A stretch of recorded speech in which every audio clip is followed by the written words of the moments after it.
Hi, real life, y'all. Like, I usually try to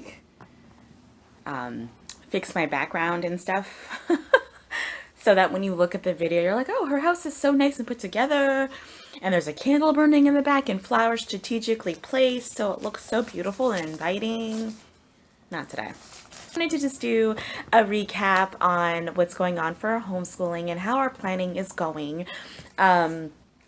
So, if you don't know, and if you're new to this channel, just sign up. Just hit subscribe right now. If you don't know, I homeschool an only child, Riley. She is 7, so technically she's in second grade. But if I'm being real honest, she's, she does some things that, to me, in my opinion, are at the end of first grade. She does a lot of things that are right in the middle of second grade, and she's merging on to third. So it's hard to kind of place her in a grade, but yes, for everybody who's listening, she's in second grade. So we use all of these books right here. Yeah, these are all. We use all of these books right here to school. And just to catch you guys up in case you guys are new and don't know what in the world is going on, I use Spectrum for the most, yeah, all these are Spectrum except for one. I use Spectrum for the most part of all of my planning for Riley. I changed drastically for kindergarten. I was pulling things off the internet and using books and using all sorts of resources, which is great to do.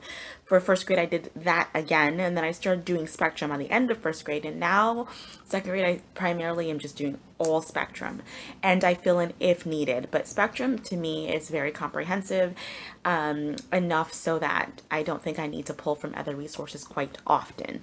But it doesn't stop me from looking at Teachers Pay Teachers once in a while, or Pinterest a lot, and pulling ideas and asking other homeschooling moms and stuff like that while we're in co-op. But this is primarily what she is learning out of.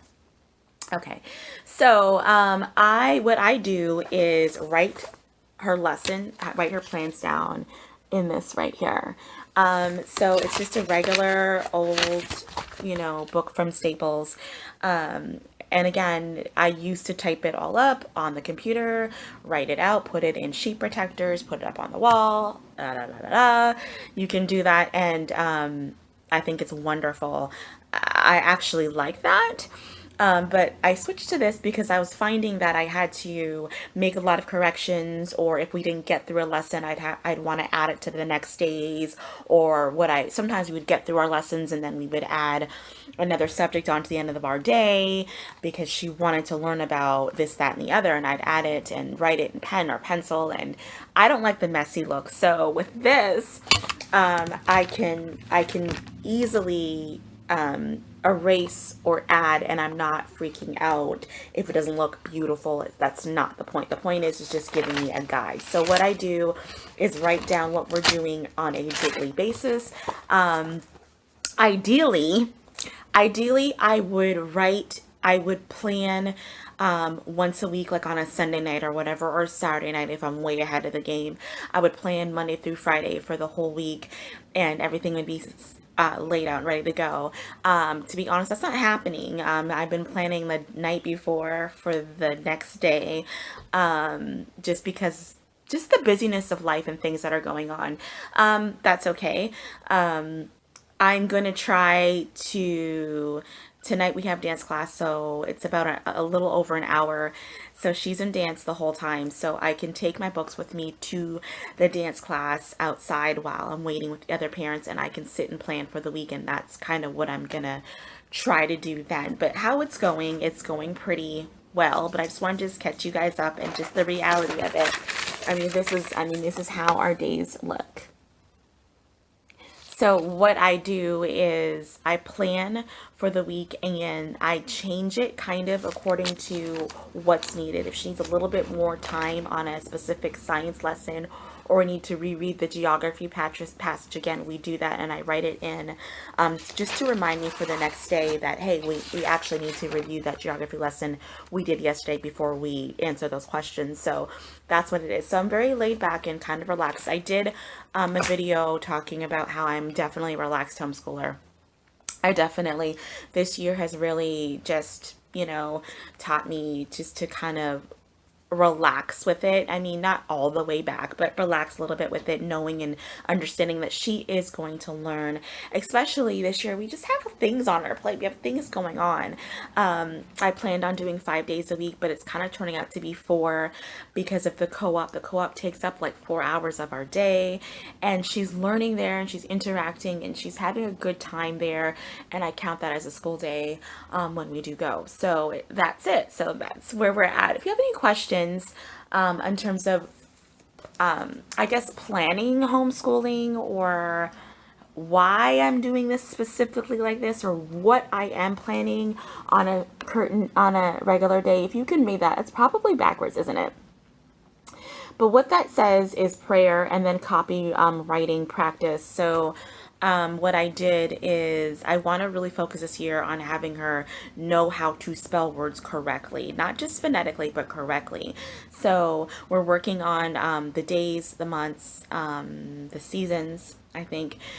So she's been writing those out every day for a couple weeks, and at the end of the week we have a spelling test, and if she gets the days or the whatever she's spelling, if she gets it right, then we can cross it off and move on, and we go on to the days or whatever she needs help with. So that's what I've been working on. So that's what that means.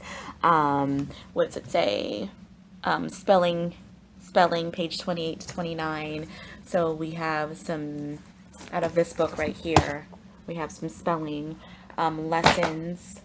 And then it says right here, this write me a story about the fall. Please include pictures. So sometimes I do things like that. That doesn't have to do anything with spectrum. Just a fun activity where she can draw and create and be creative and color, but also focuses in on certain things like spelling, right? Following instruction, making sure she's got her punctuation right, telling time. So we have some time. So here we go. We have some time. And then we have counting money, which she really enjoys. And I'm seeing an improvement on her knowing how to differentiate between quarters and dimes and nickels, and how much their amounts are, and how much, the value of them, and adding them all together, adding them all up and stuff. So it's really good. Science. So we have some lessons out of science. And that's all we did that day. That was last week, Wednesday, I believe. So stuff like that. That's what happens on a day to day. And then if we have to fill out our time at the end of the day, we read. We go to the library often and we read. We have tons of books that she can choose and she can read. Right now, she's in her room doing some research on a microscope. We got a new microscope and a telescope from a lady in our church, and she's doing that right now. So plus she's sick, so that's what's up. So that's our planning days. Again, any questions, let me know. I'll be happy to answer them. Okay, bye.